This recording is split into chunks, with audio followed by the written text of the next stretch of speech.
Baleen humpback whales, 1,800 whales in the Puerto Vallarta area from January to May, and they are called baleen because of the filter plates they have in their mouths. They go underwater, swallow the water, and filter the water through and eat the krill and fish down a smaller throat than what their mouth size is. They weigh up to 40 tons. In the southern hemisphere, growing up to 60 feet in length. In the northern hemisphere, 49 to 52 feet in length. The females are larger than the males.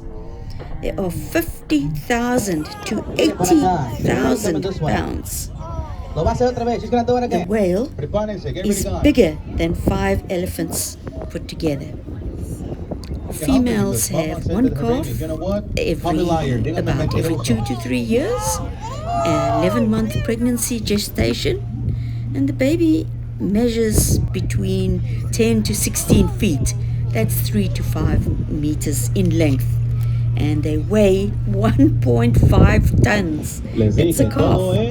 Calf stays up to 6 to 10 months of drinking milk, which has a 45% fat content, whereas a human mom has 2% fat content. After 1 year, the baby is weaned, and the females take about 5 years to become sexually mature, and the males 7. The humpback whales sleep motionless on the surface of the water for about 30 minutes, and then they need to move, otherwise they lose too much body heat.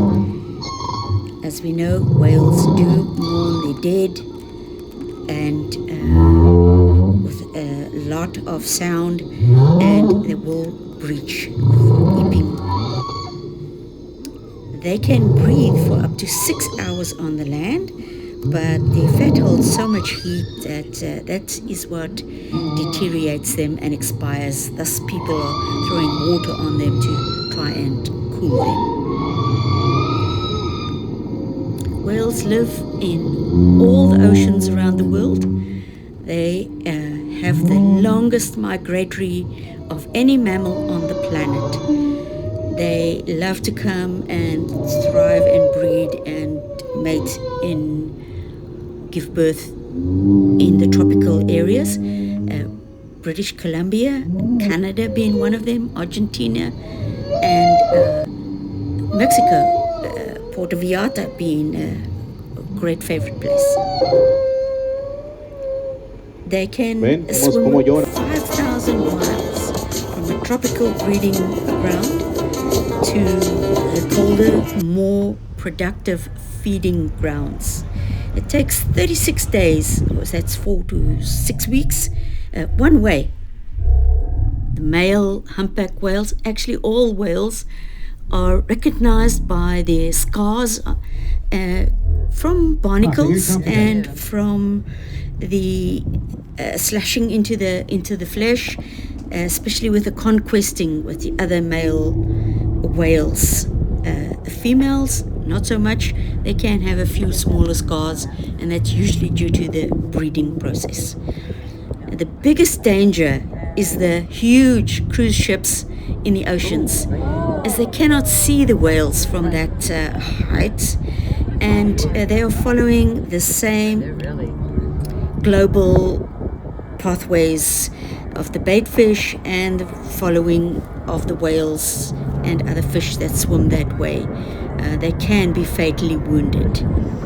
So there is international rules about how far away you have to be from a whale, 10 to 200, even 400 meters during whichever season it is, calving, breeding.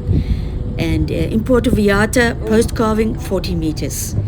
Now, we were so impressed, and I was aghast by the majestic and awe-inspiring creatures.